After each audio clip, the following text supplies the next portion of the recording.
Love marriage, love come arrange చేసుకున్నారు. అది love come arrange marriage? Love come arrange marriage.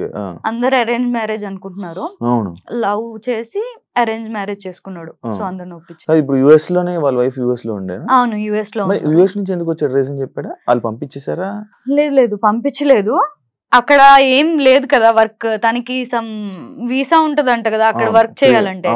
ఆ visa ఇప్పిస్తా అని చెప్పి తను చెప్పింది వదిన. సో ఆ వీసా సమ్ ప్రాబ్లమ్స్ వల్ల అప్లై చేయడం, ఆ ప్రాసెస్ జరగడం అదంతా జరిగింది. ఈ లోపే కన్సీవ్ అవ్వడం, పాపని టేక్ కేర్ చేయడం అండ్ ఆ కన్సీవ్ ప్రెగ్నెంట్ ని ఏమంటారు అదే ప్రెగ్నెంట్ లేడీని తనే దగ్గరుండి చూసుకోవడం అవన్నీ చేశాడు పాపం. ఎవరు ఉండరు కదా యుఎస్ లో చూసుకోవడానికి. తనే తన వైఫ్ ని దగ్గరుండి చూసుకున్నాడు. పాప పుట్టింది. ఇంకా అప్పటికి మళ్ళీ వాళ్ళ మమ్మీ చనిపోయినప్పుడు ఎలా ఉండేవాడో అలా అయిపోయాడు మళ్ళీ. అక్కడ ఉండడం వల్ల, యుఎస్ లో ఉండడం వల్ల తను అక్కడే మొత్తం చూసుకునేవాడు. వీడియో కాల్స్ చేసేవాడు నాకు. వాళ్ళ ఇల్లు చూపించేవాడు.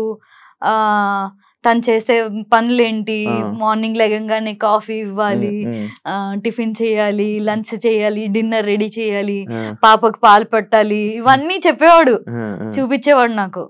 అరే ఇలా అయిపోయావు బ్రో, ఏంటి బ్రో అంటే వస్తాను మళ్ళీ వస్తాను, కంబ్యాక్ ఇస్తాను అనేవాడు. బిగ్ బాస్ హౌస్ లో నాకు మా ఆవిడ కావాలి, మా పిల్ల కావాలి, మా స్టెప్ ఫాదర్ కావాలి, మా స్టెప్ సిస్టర్ కావాలి, వీళ్ళందరూ కావాలి అని ఎందుకు అన్నిసార్లు అన్న? నాకు రీజన్ ఏంటి అంటే ఈ మధ్య కాలంలో కొన్ని ఇష్యూస్ జరుగుతున్నాయి తనకి, తన వైఫ్ కి.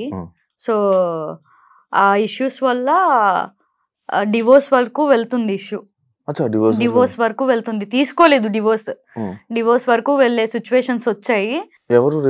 రీజన్ ఎవరు అనేది నాకు క్లారిటీ ఇవ్వలేదు బ్రో. అయితే ఇలా గొడవలు జరుగుతున్నాయి అని చెప్పాడు. బిగ్ బాస్ ఆఫర్ వచ్చింది వెళ్తున్నా అని చెప్పాడు. యుఎస్ నుంచి రావడానికి రీజన్ అయితే తనకు అక్కడ వర్క్ లేకపోవడం వల్ల, సెల్ఫ్ రెస్పెక్ట్ దెబ్బ తినడం వల్ల, తనేంటో మళ్ళీ ప్రూవ్ చేసుకోవాలి అని చెప్పి ఒక 1 year టైం తీసుకొని ఇక్కడికి వచ్చి ట్రై చేసుకుంటా, నా వల్ల కాలేదు అంటే మళ్ళీ నేను యుఎస్ వచ్చేస్తా అనే ఇదిలో మాట్లాడుకున్నట్టుగా చెప్పాడు నాకైతే. నువ్వు బిగ్ బాస్ చూస్తున్నావు కదా, సడన్ గా విగ్ తీసినప్పుడు నీకు ఏమనిపించింది? నీకు ఆల్రెడీ తెలుసు కదా. అయ్యో ఎందుకు ఈ పిచ్చి పని చేశాడు అనిపించింది. తెలుసు కదా నీకు ఆల్రెడీ? తెలుసు. హౌస్ లో ఈ ఏదైతే ఇది మా వైఫ్ లేకపోతే మా ఫ్యామిలీ కావాలి అనడం కానీ, లేకపోతే అందరికి దూరంగా ఉండడం కానీ, ఇదంతా ఒక సింపతి డ్రామానా లేకపోతే మనోడు అంతేనా? ఎవరితో బయట అసలు ఫ్రెండ్సే లేరు, నేను ఏ మనుషులతో ఉండను, అసలు నా మనుషులకు దూరంగా ఉంటాను అని అనడం జరిగింది. మళ్ళా మీరందరూ ఫ్రెండ్స్ అందరూ ఉన్నారు అంటే ఏది నిజం? అందరు ఫ్రెండ్స్ ఎవరు లేరు తనకి. నేను ఒక్కదాన్ని ఉంటే ఇంకో 2 బాయ్స్ ఉన్నారు అంతే ఫ్రెండ్స్. సమ్ పేర్లు నాకు గుర్తులేదు, వాళ్ళు ఉన్నారు. ఫ్రెండ్స్ ఏమీ లేరు తనకి. తను యుఎస్ వెళ్ళిపోయాడు కదా, ఇప్పుడు దాకా యుఎస్ ఉండి మొన్ననే వచ్చి ఏదో వెబ్ సిరీస్ చేస్తూ ఉన్నాడు. అది కూడా తన బాడీ అదంతా బక్కగా అయిపోయాడు. నేను చెప్పాను చాలా ఆఫర్లు వచ్చాయి. ఎలాంటి పర్సనో తెలుసా? ఇప్పుడు ఎవరైనా ఆఫర్ వస్తే ఆఫర్ ని పిక్ చేసుకుని తర్వాత ఆ ఆఫర్ చేసుకుంటూ, ఆ క్యారెక్టర్ చేసుకుంటూ బాడీ పికప్ చేసుకుందాం అనుకునే మనుషులు. బట్ ఆడ అలా కాదు. ఫస్ట్ నేను పర్ఫెక్ట్ గా అవ్వాలి, జిమ్ చేయాలి, డాన్స్ నేర్చుకోవాలి, మంచి బైసిప్స్ పెంచాలి, అప్పుడు నేను యాక్సెప్ట్ చేస్తా ఆఫర్స్ వస్తే అని కూర్చున్నాడు ఇన్ని రోజులు.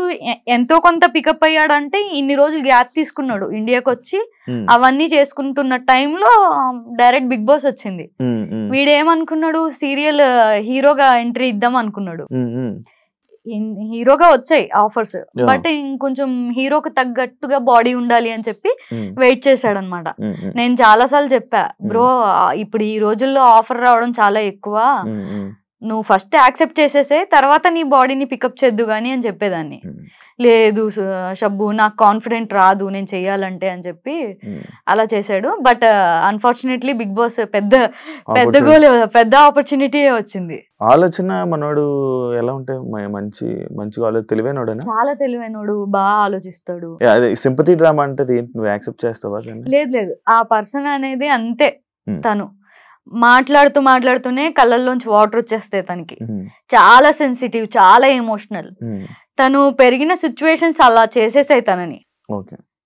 మమ్మీ దగ్గర పెరిగినట్టున్నాడు చిన్నప్పటి నుంచి. మమ్మీ చనిపోవడం, తర్వాత తాతయ్య, ఇంకా చెప్పేవాళ్ళు ఎవరు లేరు. డాడీ ఫస్ట్ డాడీ చనిపోయారు. సో డాడీ లేకపోవడం, మమ్మీ లేకపోవడం, తాతయ్యతోనే ఉండడం, ఒంటరితనం, ఆ బాధ, మమ్మీ చనిపోయిన సిచ్యువేషన్స్, డాడీ చనిపోయిన సిచ్యువేషన్స్, మేబీ వాళ్ళ స్టెప్ ఫాదర్ ట్రీట్ చేసిన సిచ్యువేషన్స్ కూడా అయి ఉండొచ్చు, అవి మనకు తెలీదు. ఫాదర్ టాపిక్ వచ్చింది. మీ ఫాదర్ ఫుల్ బర్త్డేస్ కూడా చేసుకోవు, ఏవి అంత సెలబ్రేషన్స్ ఏమి ఉండవు, ఎప్పుడప్పుడు లోన్ ఫీల్ అవుతావు.